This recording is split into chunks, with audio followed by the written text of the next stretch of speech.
Hello everyone, welcome to Maths Adda channel.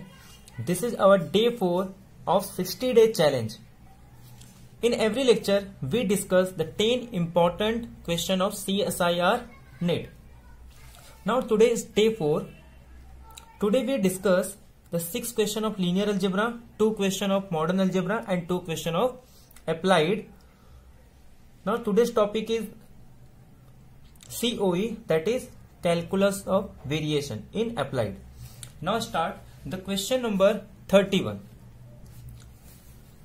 We already completed question number 30. Now the question number 31. Here we have to given a matrix and we have to find the determinant of this matrix. So first recall some result. Means हमारे पास एक matrix given है और हमें इसका determinant find करना है, तो कुछ फैक्ट को रिकॉल करते हैं. That is SBC matrix. Now SBC matrix means scalar backward scalar matrix.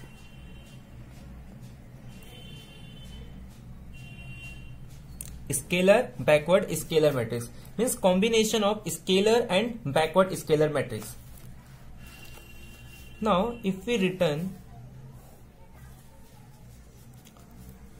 the scalar and backward scalar matrix, first scalar matrix, for example A solve up to A, and this is n cross n matrix. means ये एक n cross n matrix है जिसके diagonal entry पे A है. अब ये combination है diagonal scalar matrix का और बैकवर्ड स्केलर मैट्रिक्स का. मींस इसके जो एंटी डायगोनल होंगे यहां पे भी एक एलिमेंट होंगे, तो सपोज यहां पे बी ले लेते हैं. B solve up to B और बाकी सारे एंट्री 0 0 0. तो इसे हम कहते हैं SBS मैट्रिक्स यानी स्केलर बैकवर्ड स्केलर मैट्रिक्स. अगर कोई भी scalar backward scalar matrix, for any scalar backward scalar matrix, the eigen value of suppose this is a matrix of A R. Now case number 1, if n is even, अगर n even है तो a plus B but कितने time? n/2 times. And a minus B n/2 times. Means अगर n even है, अगर matrix का order even है तो वहां पे a प्लस बी कितने टाइम्स होगा? n/2 times. Similarly a minus B कितने टाइम होंगे? n/2 times. Means there are a plus B n/2 times, a minus B n/2 times. Now case number 2. If n is odd, then a plus b, how many times? n/2 times. But in case of odd, a minus b solve up to a minus b. This is n minus 1/2 times. तो इस result का use करके हम इस matrix का determinant find करेंगे. अब इसके लिए एक रिजल्ट की और जरूरत पड़ेगी. There is one result. तो सपोज ये रिजल्ट नंबर 1.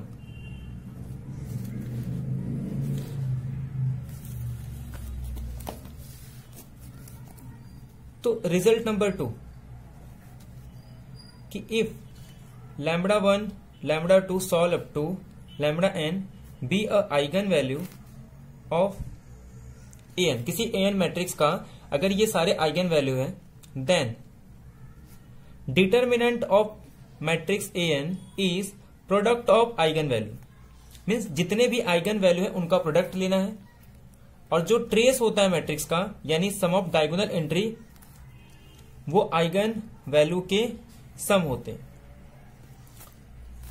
तो ये एक रिजल्ट याद रखना है कि determinant of A n is product of eigen value and trace of A n is sum of eigen value. अब इस रिजल्ट का यूज करके हम इस मैट्रिक्स को सॉल्व करेंगे। अगर आप ध्यान से देखें तो यहां पे डायगोनल का एलिमेंट क्या है 1 और एंटी डायगोनल एलिमेंट क्या है 2। तो हमारा प्रिंसिपल डायगोनल 1 है, मेन डायगोनल, और जो बैकवर्ड डायगोनल में 2 है। तो अगर हम कंपेयर करेंगे तो यहां पे हमारे पास a की वैल्यू हो जाएगी 1 और b की वैल्यू हो जाएगी 2। अब केस नंबर 1 यानी कि n इज इवन है, तो a plus b eigen value कितने टाइम होगा n/2 यानी कि 3 टाइम्स, मतलब a प्लस b, यहां पे a प्लस b क्या होगा 1 प्लस 2 यानी 3, और 3 कितने टाइम होगा n/2 टाइम्स। अब n/2 टाइम्स मतलब 6/2 यानी 3 टाइम्स 3 आइगन वैल्यू होगी। Same a minus B eigen value जो होगा मतलब 1 माइनस 2 यानी कि -1, और ये भी कितने टाइम होगी क्योंकि इवन है तो ये भी 3 टाइम होगा मतलब -1 -1 -1। अब एक रिजल्ट यूज करेंगे, determinant of A n is a product of eigen value, तो मतलब जितने भी आइगन वैल्यू उनका मल्टीप्लीकेशन लेना, तो 3/3 और यहाँ पे -1 भी 3 टाइम है यानी कि -27 हमारा आंसर हो जाएगा। तो इस रिजल्ट का यूज करके सिंपल बस, तो ये सिर्फ ये रिजल्ट यूज करना है कि कभी भी अगर कॉम्बिनेशन ऑफ अगर स्केलर और बैकवर्ड स्केलर मैट्रिक्स है तो हम उसका आइगन वैल्यू निकाल सकते हैं कि उसके पास n/2 a plus B eigen value होंगे और n/2 a minus B eigen value होंगे, जब केस क्या होगा कि n इवन होगा। ऑड के लिए a प्लस बी तो n/2 टाइम्स ही होगा, but n a minus B कितने टाइम्स होगा n माइनस 1/2 टाइम्स। मीन्स हमारा जो आंसर हो गया 1 2 4th ऑप्शन रॉन्ग और 3rd ऑप्शन राइट हो जाएगा। अब क्वेश्चन नंबर 2 क्या है कि सपोज द मैट्रिक्स ए, एक मैट्रिक्स गिवन है और has a certain complex number lambda is not is equal to 0 as an eigen value. अब इसमें ये कह रहा है कि एक मैट्रिक्स गिवन है और इस मैट्रिक्स का एक आइगन वैल्यू लैम्बडा है, which of the following number must also be an eigen value of A. मतलब एक आइगन वैल्यू उसकी लैम्बडा है, तो अब ये मैट्रिक्स कितने ऑर्डर का 3x3, तो 3 आइगन वैल्यू होंगे। फर्स्ट आइगन वैल्यू तो लैम्बडा है, सेकेंड आइगन वैल्यू और 3rd आइगन वैल्यू फाइंड करना है। तो इसमें से कह रहा है कि एक आइगन वैल्यू मस्ट भी होना चाहिए, also be an eigen value of A. तो सॉल्यूशन नंबर 32। तो पहले तो एक रिजल्ट याद रखना है। अगर सपोज एक मैट्रिक्स गिवन है, जैसे यहां पे एक मैट्रिक्स गिवन है और इसके रो, हर एक रो का सम सपोज ए है, सपोज ये रो 1 है, रो 1 का सम ए, रो 2 है, रो 2 के हर एक का सम करेंगे तो ए, रो 3 के हर एक का सम करेंगे तो ए। मतलब अगर यहाँ पे a plus a1 plus a2 है और लास्ट में an है, अगर इनका प्लस करेंगे तो भी a होगा। ऐसे हर एक रो का अगर सम a है then a is an eigen value of a। तो इस मैट्रिक्स का a एक आइगन वैल्यू हो जाएगा। अगर हम ध्यान से यहां देखें 40 माइनस 29 माइनस 11, 40 माइनस 40 0, 30 और 18 minus 12, 30 minus 30 0, 50 50 minus 50 0। Means here in every row the sum of each row is 0। That means sum of each row अगर 0 है तो इसकी एक आइगन वैल्यू क्या होगी 0। तो let suppose lambda 1 lambda 2 lambda 3 ये तीनों आइगन वैल्यू है, are eigen value of matrix A. तो लैम्बडा 1 0, क्योंकि हर एक रो का सम 0 था तो मीन्स एक आइगन वैल्यू तो 0। Now second one here given कि एक eigen value non zero lambda है। अब इसमें ये गिवन है कि पहला आइगन वैल्यू तो लैम्बडा 1 है, तो लैम्बडा 1 को 0 बोलेंगे क्योंकि हर एक रो का अगर सम 0 है तो एक आइगन वैल्यू लैम्बडा। सेकेंड उसमें एक आइगन वैल्यू को लैम्बडा बोला है जिसमें वो नॉन जीरो है, मतलब ये 0 तो नहीं होगा, तो ये सेकेंड आइगन वैल्यू हो गई। अब ये हमको फाइंड करना है लैम्बडा 3। अब ये रिजल्ट यूज करेंगे कि ट्रेस ऑफ मैट्रिक्स, किसी मैट्रिक्स का ट्रेस फाइंड करते हैं तो वो किसके इक्वल होता है, sum of eigen value now trace of A क्या होगा, λ1 λ2 plus λ3. Now here from given matrix 40 plus 30 70, 70 minus 50 20. तो मीन्स हमारे पास λ1 plus λ2 λ3 is equal to 20. Now λ1 is 0, λ2 is λ और λ3 हमको फाइंड करना है. तो therefore λ3 is equal to 20 minus λ. Now एक आइगन वैल्यू मस्ट भी हमेशा क्या होना चाहिए, 20 माइनस λ. तो अब देखते हैं ऑप्शन में कौन सा ऑप्शन राइट है. तो option number first wrong, option number C right, B D wrong. अब question number 33, Jordan canonical form find करना है. मतलब एक मैट्रिक्स गिवन है और इस मैट्रिक्स का जॉर्डन कोनैनिकल फॉर्म फाइंड करना है.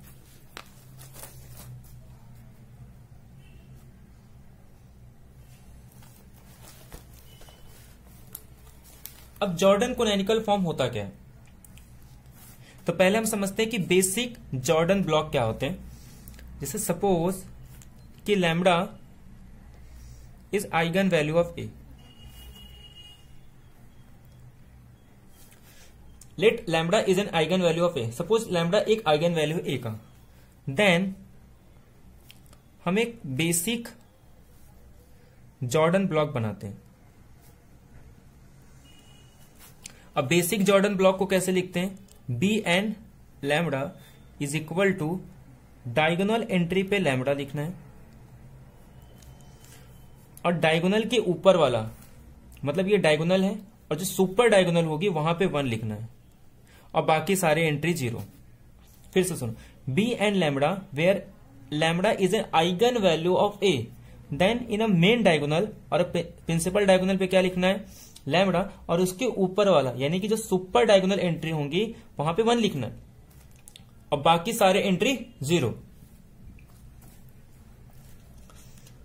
तो ये इसे हम कहते हैं basic Jordan block. Second Jordan block क्या होता है, तो ऐसे जितने भी हम बेसिक जॉर्डन ब्लॉक निकालते हैं तो जॉर्डन ब्लॉक को जे एंड लैम्बडा से डिनोट करते हैं. तो सपोज हमने एक लैम्बडा के लिए निकाला तो यहां पे B N 1 lambda, B N 2 lambda, solve up to B N के लैम्बडा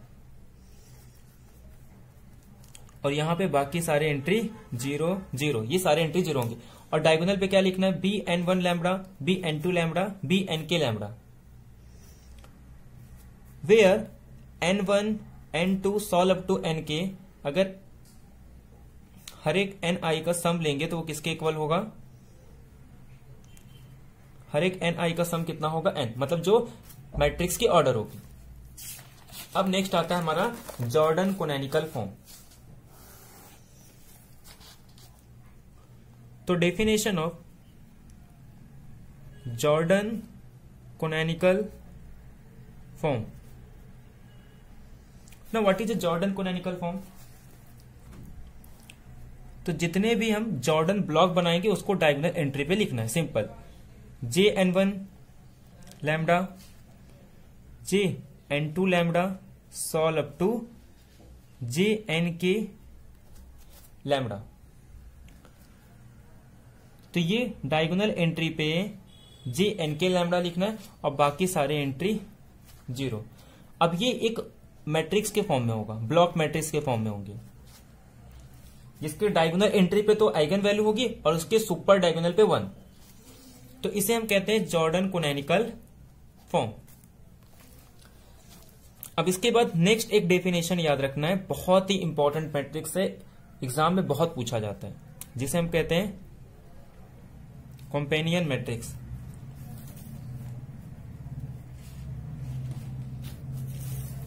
अब ये कंपेनियन मैट्रिक्स क्या होता है, सपोज मान लो एक पॉलिनोमियल लेते हैं, let suppose F of X be a monic polynomial. Monic polynomial means the coefficient of highest degree is 1, that is F of X is equal to X is to N A N minus one X is to N minus one solve up to A one X A naught. तो F of X is equal to X, ये एक polynomial है। Then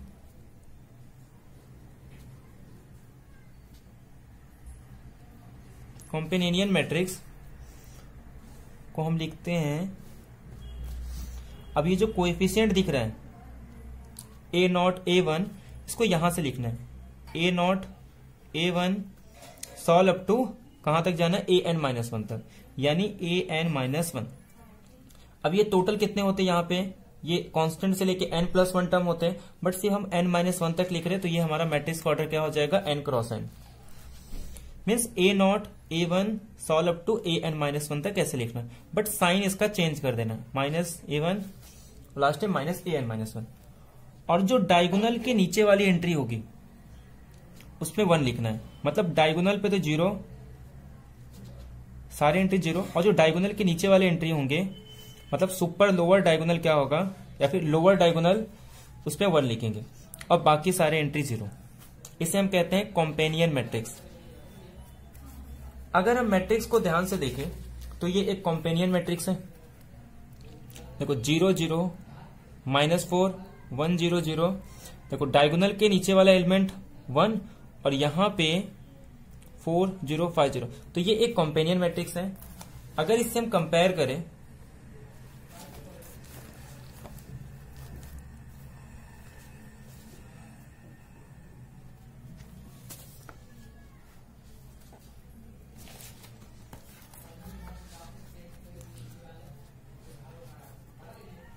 तो हमारे पास ए not की value क्या होगी, -4, ए one की वैल्यू क्या होगी 0, ए टू की वैल्यू क्या होगी 5 और ए थ्री की वैल्यू क्या होगी 0। तो अगर गिवन मैट्रिक्स का हमारे पास जो मैट्रिक्स है 0 0 0 -4 1 0 0 0 0 1 0 5 0 0 1 0, तो अगर इसका पॉलिनोमियल बनाएंगे तो ये क्या होगा, मैट्रिक्स का ऑर्डर क्या है 4 क्रॉस 4, तो x रेज़ टू 4, फिर ये x रेज़ टू 3 का कोएफिशिएंट है तो 0, ये x स्क्वायर का कोएफिशिएंट है, तो यहां पे साइन चेंज करना है, मतलब -5x², x का यहां पे x का कोएफिशिएंट क्या होगा 0 और यहां पे कांस्टेंट टर्म माइनस का प्लस यानी कि 4। तो ये हमारे पास मैट्रिक्स पॉलिनोमियल हो गया, कैरेक्टरिस्टिक पॉलिनोमियल ऑफ मैट्रिक्स ए। अब ये पॉलिनोमियल होगा। अब आइगन वैल्यू निकालने के लिए इस मैट्रिक्स का हमें आइगन वैल्यू निकालना है, तो मैट्रिक्स का आइगन वैल्यू निकालने के इसके फैक्टर नहीं निकालेंगे, हम एक रिजल्ट का यूज करेंगे कि ट्रेस ऑफ ए ये हमेशा कोएफिशिएंट होता है किसका, x raise to n minus 1। तो यहां पे अगर हम कंपेयर करें तो n के प्लेस पे क्या होगा 4 और 4 - 1 3। अब x का क्यूब कोएफिशिएंट यहां पे क्या होगा 0, मतलब इस मैट्रिक्स का जो भी मैट्रिक्स होंगे उनका ट्रेंस कितना होना चाहिए 0। Second, determinant of matrix is a constant term of, जो कांस्टेंट टर्म होगा कैरेक्टरिस्टिक पॉलिनोमियल का कांस्टेंट टर्म। अब यहां पे कैरेक्टरिस्टिक पॉलिनोमियल का कांस्टेंट टर्म क्या है 4, लेकिन डिटर्मिनेंट ऑफ ए का रिजल्ट हम लोग ऑलरेडी जानते हैं कि ये प्रोडक्ट ऑफ आइगन वैल्यू होता है, और 0 क्या है सम ऑफ आइगन वैल्यू, मतलब sum of eigen value is 0, product of eigen value is equal to 4। ये हमारे पास रिजल्ट हो गया। तो अब हमें ऑप्शन को देख के एलिमिनेट करना है कि किसका आइगन वैल्यू 0 हो रहा है और किसका आइगन वैल्यू का सम 0 हो रहा है और किसके आइगन वैल्यू का प्रोडक्ट 4 हो रहा है। अब यहां हमारे पास 4 ऑप्शन दिए, तो ये जो जॉर्डन कोनैनिकल फॉर्म में जो डायगोनल एंट्री में वो क्या होता है हमेशा आइगन वैल्यू। तो अगर हम सम करेंगे तो 2 + 1 3, 3 - 3 0, मतलब पहला कंडीशन सेटिस्फाई, सबको मल्टीप्लाई करने पे 4 आना चाहिए, तो ये 4 भी आ रहा है, मतलब ए मैट्रिक्स सेम इसी तरीके से बी मैट्रिक्स भी सेटिस्फाई होगा। But C option, D option ये सेटिस्फाई नहीं कर रहे हैं, क्योंकि 2 + 1 + 1 4 और 4 - 2 2, तो डायगोनल ट्रेस 0 नहीं हुआ, मीन्स ये मैट्रिक्स सेटिस्फाई नहीं हो रही है। ठीक इसी तरीके से 2 - 2 0 और -1 -1 -2, मीन्स हमारे पास मैट्रिक्स डी भी सेटिस्फाई नहीं हुआ। अब बचा ए और बी मैट्रिक्स। अब अगर ध्यान से देखें तो यहां पे -1 1 2 और -2, मतलब जो आइगन वैल्यू है वो डिस्टिंक्ट आ रहे, 1 -1 2 -2। अगर आइगन वैल्यू डिस्टिंक्ट है तो डायगोनल के ऊपर का एलिमेंट हमेशा 0 होना चाहिए, बट यहां पे तो 0 है, लेकिन इस ऑप्शन में यहां 1 आ गया, मतलब ये ऑप्शन रॉन्ग हो जाएगा और ये ऑप्शन राइट। तो हमेशा याद रखना है, अगर डायगोनल, अगर डिस्टिंक्ट आइगन वैल्यू है तो जो जॉर्डन कोनैनिकल फॉर्म होगा सिर्फ उसमें डायगोनल के एलिमेंट एंट्री में ही एलिमेंट होंगे, उसके ऊपर 0 होगा। तो हमारा ऑप्शन नंबर ए राइट है। अब क्वेश्चन नंबर 34। अब क्वेश्चन नंबर 34 मैट्रिक्स गिवन है 3x3 रियल मैट्रिक्स, और ये हमें फाइंड करना है कि कौन सा मैट्रिक्स सब स्पेस होगा। हमारे पास 4 ऑप्शन दिए और ये पार्ट सी का क्वेश्चन है। तो यहां पे हम सिर्फ रिजल्ट का यूज करके प्रूव कर सकते हैं।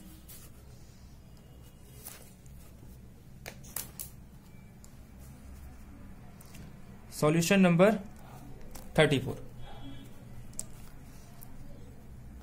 अगर V एक वेक्टर स्पेस है, मान लो V अगर एक वेक्टर स्पेस है, तो W को V का सब स्पेस कब कहेंगे? जब x y अगर W को बिलोंग कर रहा है तो alpha x plus beta y, ये भी किसको बिलोंग करना चाहिए? W को। तो हम क्या कहेंगे कि W is a subspace of V, या फिर W V का सब स्पेस कब होगा? जब ये कंडीशन सेटिस्फाई होगी। तो इस तरीके से हम पहला कंडीशन भी प्रूव कर सकते हैं कि ये सब स्पेस होगा। अब कैसे करेंगे? सपोज 2 एलिमेंट बिलोंग कर रहे हैं, x और y W के अंदर बिलोंग कर रही है, तो इसका कंडीशन क्या है कि हम इस तरीके से लिख सकते हैं, मतलब XA is equal to AX and YA is equal to AY। Then prove क्या करना है कि इन दोनों का लीनियर कॉम्बिनेशन भी W के अंदर होना चाहिए। तो let alpha X plus beta Y, और ये सेटिस्फाई होना चाहिए, मतलब अगर इसको मल्टीप्लाई करेंगे किससे? A से, तो ये आपस में कमिट करना चाहिए, मतलब इसको यहां लिख सकते हैं। ठीक है, अब अगर इसको मल्टीप्लाई करेंगे तो ये alpha XA plus beta YA, but XA को हम लोग क्या लिख सकते हैं? AX, alpha AX plus beta YA को लिख सकते हैं AY। फ्रॉम हियर हो जाएगा A alpha X A beta Y, तो taking A common we get alpha X plus beta Y, means alpha X plus beta Y भी A के साथ कमिट कर रहा है। दैट मीन्स कि alpha X plus beta Y belongs to W, तो therefore W is a subspace of V। तो ऐसे ही हम ये भी प्रूव कर सकते हैं कि B भी इस कंडीशन को सेटिस्फाई कर रहा है। ट्रेस भी हम प्रूव कर सकते हैं, क्योंकि ट्रेस में हमारे पास एक प्रॉपर्टी होती है कि trace of A plus B is equal to trace of A plus trace of B।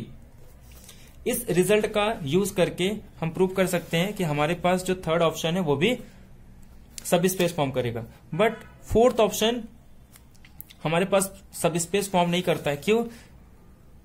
क्योंकि determinant of A plus B is not is equal to determinant of A plus determinant of B। That means हमारा fourth option wrong हो जाएगा। तो हमारा option A B C right है। ये तीनों ही space क्या फॉर्म करते हैं? सब स्पेस ऑफ V। अब क्वेश्चन नंबर 35। क्वेश्चन नंबर 35 में रिलेटिवली प्राइम पूछा है। तो ये बहुत ही सिंपल होता है। पहले तो प्राइम फैक्टर ले लेना है कि 1 से लेके 1000 कितने नंबर ऑफ एलिमेंट होंगे जिसके साथ रिलेटिवली प्राइम है। अब 1000 को अगर प्राइम फैक्टर्स में लिखेंगे, इसे हम लिख सकते हैं 5 क्यूब इंटू 2 क्यूब। तो यहां पे इसके बहुत डिफरेंट फॉर्मूले, तो यहां पे हम लोग एक फॉर्मूला तो ये यूज कर सकते हैं 5 ऑफ 1000, इसे हम कहते हैं आइलर फंक्शन, यानी कि नंबर ऑफ रिलेटिवली प्राइम 1000 को कितने नंबर ऑफ रिलेटिवली प्राइम है। तो एक फॉर्मूला तो ये है कि जब भी p रेस टू n होगा तो p रेस टू n को हम लोग लिख सकते हैं p raise to n minus p raise to n minus 1 means 5 cube minus 5 square into 2 cube minus 2 square. तो 5 क्यूब कितना होगा 120 माइनस 25, तो 100 इंटू 2 क्यूब 8, 2 स्क्वायर 4, तो 8 minus 4 is equal to 4, that means 400। तो नंबर ऑफ रिलेटिवली प्राइम कितने होंगे 400। तो option number D right हो जाएगा, ए और बी सी रॉन्ग। अब क्वेश्चन नंबर 36 में एक सेट दिया है और ये बताना है कि ये वेक्टर सब स्पेस है या फिर वेक्टर स्पेस नहीं है, और वेक्टर स्पेस नहीं है तो उसका रीजन बताना है।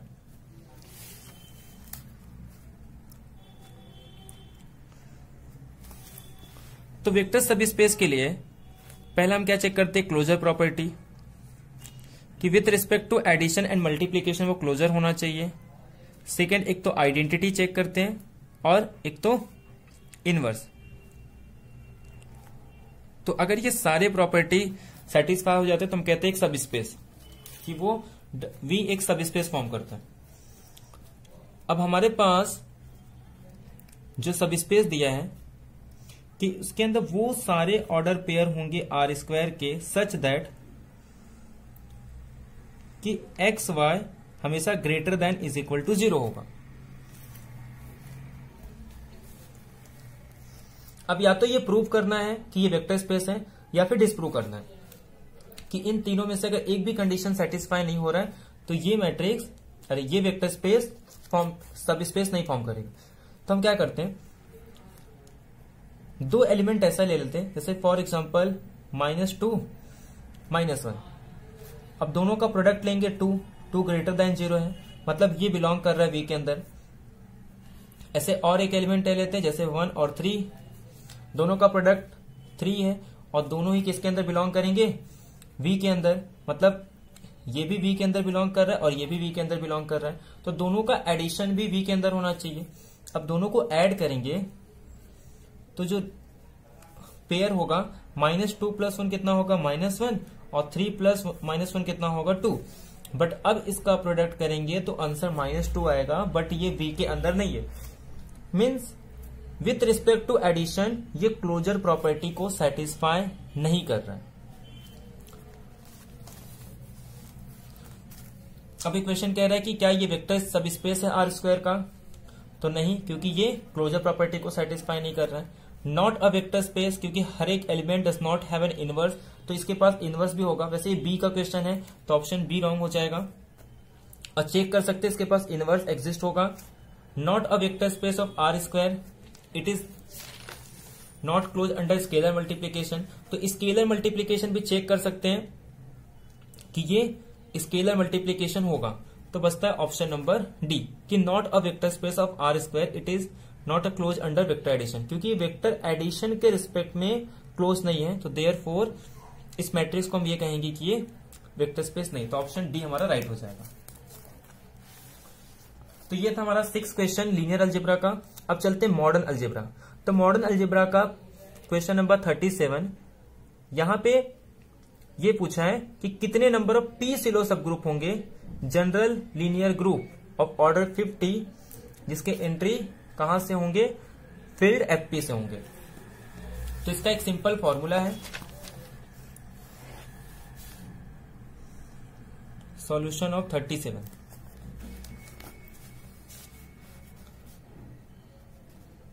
अगर suppose ZLN FP be a general linear group, या फिर हम लोग बोल सकते हैं कि group of all invertible matrix, group of all invertible matrix where P is prime number and n belongs to natural number, then number of p silo subgroup, number of p silo subgroup is p raised to n into n minus 1 by 2. बस यहां put कर देना है, तो यहां पे n के place पे क्या है 50, 50 की वैल्यू n के प्लेस से पुट कर देंगे, हमारा आंसर आ जाएगा.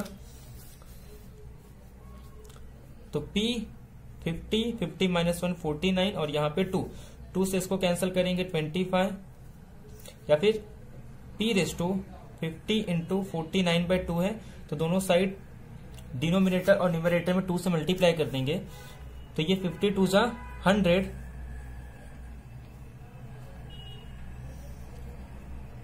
तो 49 इंटू 100 बाय 4, तो यानी p रेस टू 4900 बाय 4, तो ये 4 का 1 2 और यहां पे 5, तो देयरफॉर p रेस टू 1225, मतलब हमारा ऑप्शन नंबर डी राइट हो जाएगा. अब चलते हैं क्वेश्चन नंबर 38. एक ग्रुप दिया है जो कि let G be a cartesian product of Z10 to Z15, यानी कि एक डायरेक्ट प्रोडक्ट दिया है. तो अब इस डायरेक्ट प्रोडक्ट के अंदर हमें ये निकालना है कि क्या इसके पास एक एलिमेंट होंगे ऑर्डर 2 के, या 5 एलिमेंट होंगे ऑर्डर 3 के, या 24 एलिमेंट ऑर्डर 5 और ऑर्डर 10 के होंगे. तो सॉल्यूशन नंबर 38. अब एक रिजल्ट याद रखना है कि G अगर किसी ग्रुप का ऑर्डर n है और इसके अंदर एक एलिमेंट ले लेते हैं O, किसी ग्रुप का ऑर्डर सपोज n है, इसके अंदर एक एलिमेंट ले लेते A, तो ऑर्डर ऑफ A अगर सपोज m है तो m हमेशा डिवाइड करता है n को, मतलब एलिमेंट की ऑर्डर हमेशा ग्रुप के ऑर्डर को डिवाइड करती है. ये result number 1. Second result, G is a cyclic and A belongs to G, then number of element of order, number of element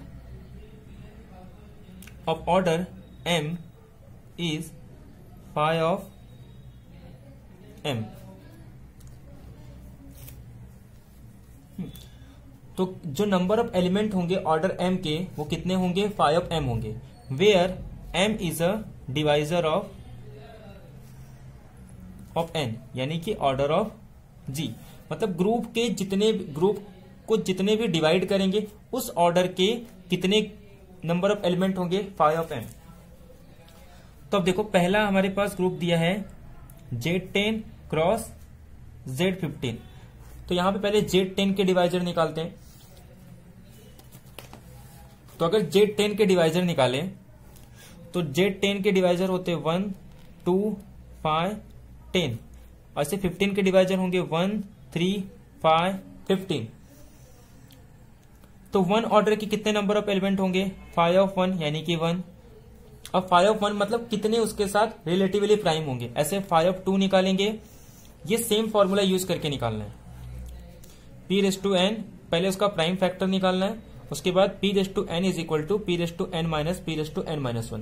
इस फॉर्मूले का यूज करके हम फाई ऑफ n निकाल सकते हैं. ऐसे फाई एक प्राइम नंबर है तो इसका फाई माइनस 1 4. याद रखना कोई भी अगर नंबर प्राइम है तो उस नंबर के साथ रिलेटिवली प्राइम कितने होते हैं, p माइनस 1. ऐसे फाई ऑफ 2 कितना होगा 1, और फाई ऑफ 10 को अगर हम निकालेंगे तो ये भी 4 होगा. ऐसे phi of 1 is equal to 1, phi of 3 is equal to 2, phi of 5 is equal to 4, और फाई ऑफ 15 निकालेंगे तो फाई ऑफ 15 को कैसे लिख सकते हैं हम लोग, 3 इंटू 5, तो 3 का कितना होगा 2, तो अगर इसका फाई 3 निकालेंगे तो 2, और फाई ऑफ 5 निकालेंगे तो 4 यानी कि 8. अब हमें ऐसे, तो अब इसके एलिमेंट ए बी होंगे, तो अगर इस एलिमेंट के, तो जो ऑर्डर ऑफ ए बी होता है वो होता है एलसीएम ऑफ ए बी. तो अगर हमें ए बी का ऑर्डर निकालना है तो एलसीएम ऑफ ए बी, तो जो नंबर ऑफ एलिमेंट हो जाएंगे ऑफ ऑर्डर, जो भी एलसीएम ऑफ ए बी होगा वो कितने होंगे, number of element of order A into number of element of order B. तो अब हमें ये निकालना है। अब हमें क्वेश्चन में क्या पूछा है कि 1-2 ऑर्डर के एलिमेंट कितने होंगे, 1। अब अगर हम पेयर निकालें यहां से, तो पहले पेयर निकालना है कि किसका एलसीएम 2 होगा। तो 1 के साथ यहां पे कोई भी ऐसा एलिमेंट नहीं जिसका एलसीएम 2 होगा। यहां पे 2 के साथ अगर हम 1 रखेंगे तो इसका एलसीएम कितना होगा, 2।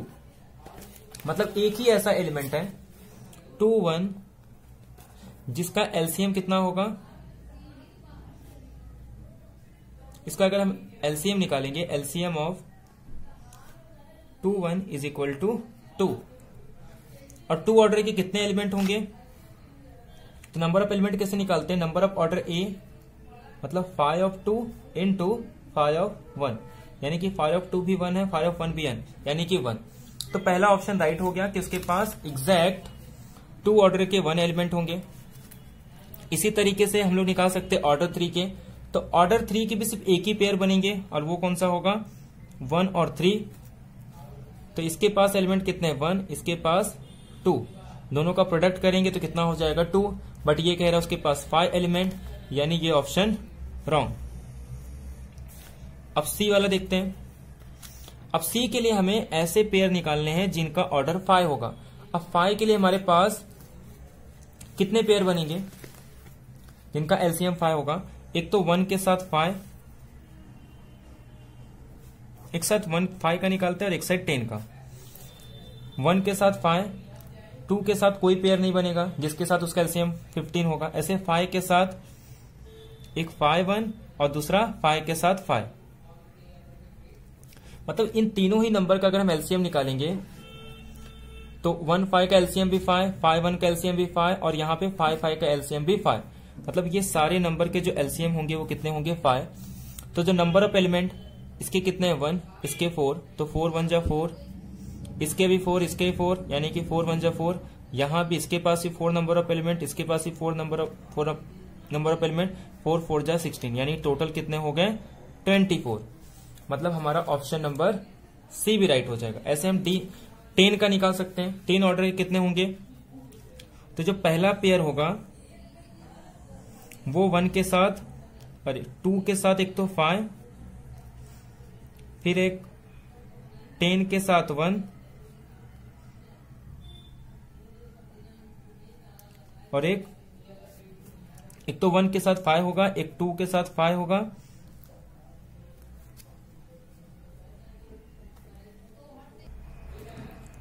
और एक 10 और 5। तो इन सबके एलसीएम कितने होंगे, 10। तो यहां पे इसके पास नंबर ऑफ एलिमेंट कितने होंगे, 2 का 1, 5 का 4, तो यहां पे 4, इसके भी 4 और यहां पे 4 4, यानी कि 16। तो टोटल कितने हो जाएंगे, 24। यानी कि 10 ऑर्डर के भी कितने एलिमेंट होंगे, 24। तो यहां से हमारे पास ए सी और डी राइट हो जाएगा, बी रॉन्ग हो जाएगा। अब नेक्स्ट अप्लाइड में सीओवी है। अब सीओई में सिंपल एक फॉर्मूले के बेस पे क्वेश्चन आते हैं जिसे हम कहते हैं आइलर्स फॉर्मूला। जैसे मान लो हमारे पास एक वेरिएशन दिया है कि I Y of X is equal to A to B F of X Y Y dash D X, और उसमें कंडीशन है कि y of a is equal to y1, y of b is equal to y2। Suppose इस तरीके का हमारे पास एक functional दिया है, तो देन हमें याद रखना है सिर्फ आइलर्स फॉर्मूला।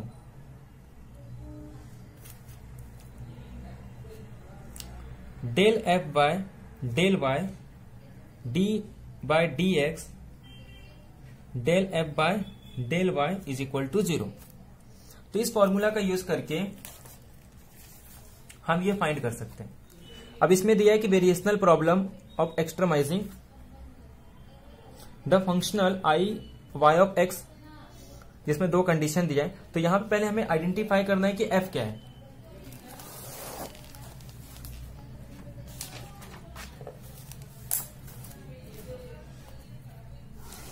अगर हम कंपेयर करें तो यहां से हमारे पास जो एफ की वैल्यू होगी वो होगा वाई डैश का स्क्वायर, क्योंकि d y by d x y है और यहां पे वाई स्क्वायर। अब हमें आइलर फॉर्मूला का यूज करना है कि f of y minus d by d x f y dash is equal to 0। अब अगर इसको यहां पे ये तो डेरिवेटिव 0 हो जाएगा, यहां पे इसका आंसर आ जाएगा -2y।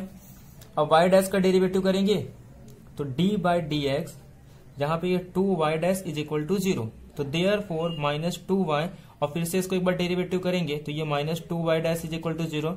दोनों साइड -2 से माइनस से मल्टीप्लाई करके 2 को ये साइड लेके आएंगे तो ये हो जाएगा y double dash plus y is equal to 0। अब ये एक सेकेंड ऑर्डर का लीनियर डिफरेंशियल इक्वेशन है, second order homogeneous linear differential equation. Then जो इसका सॉल्यूशन होगा वो क्या होगा, पहले तो इसका ऑक्सिलरी इक्वेशन निकालते हैं। तो इसका ऑक्सिलरी इक्वेशन क्या होगा, M square plus 1 is equal to 0। यहां से हमारे पास वैल्यू आ गई m is equal to plus minus I. अब ये कॉम्प्लेक्स नंबर है तो therefore the solution is c1 cos x plus c2 sin x। अब इनिशियल कंडीशन यूज करते हैं। हमारे पास इनिशियल कंडीशन क्या है कि 0 पुट करने पे 1 और 2 पाई पुट करने पे 1। अब जैसे ही x के प्लेस पे 0 पुट करेंगे और y के प्लेस पे 1, तो ये वैल्यू तो 0 और ये 1, यानी कि c1 की वैल्यू 1 आ जाएगी। तो therefore y of x is equal to cos x plus c2 sin x।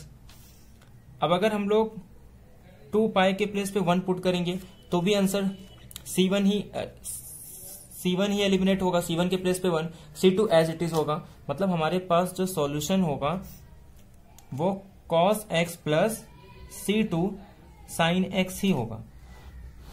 अब c2 आर्बिट्रेरी कांस्टेंट है तो हमारे पास जो नंबर ऑफ सॉल्यूशन होंगे वो कितने होंगे, इनफाइनाइट सॉल्यूशन होंगे। तो यहां से हमारा ऑप्शन नंबर सी राइट होगा, A B D option wrong. तो ऐसे इसी फॉर्मूले का यूज करके क्वेश्चन नंबर 40 भी फाइंड कर सकते हैं। यहां पे f क्या है, mu x square plus 4u square upon x square. तो इसे हम रिप्लेस कर सकते हैं y से, और y dash square plus 4 into y square upon x square. तो सेम आइलर इक्वेशन का यूज करके हम इसे भी निकाल सकते हैं कि यहां से y ऑफ x की वैल्यू क्या होगी। तो ये था हमारा आज का लेक्चर, जहां पे हमने डिस्कस किए CSI या नेट के 10 इंपॉर्टेंट क्वेश्चन। तो ऐसे ही अब नेक्स्ट लेक्चर में मिलेंगे जहां फिर से कुछ नए 10 क्वेश्चन सॉल्व करेंगे CSI या नेट के। तो आज का लेक्चर यही एंड करते हैं। तो जिनका भी ये पहला लेक्चर है, जिन्होंने भी स्टार्टिंग के 3 लेक्चर नहीं लिए हैं, वो जाके प्लेलिस्ट में तीनों वीडियो देख सकते हैं। तो आज का लेक्चर यही एंड करते हैं। Thank you.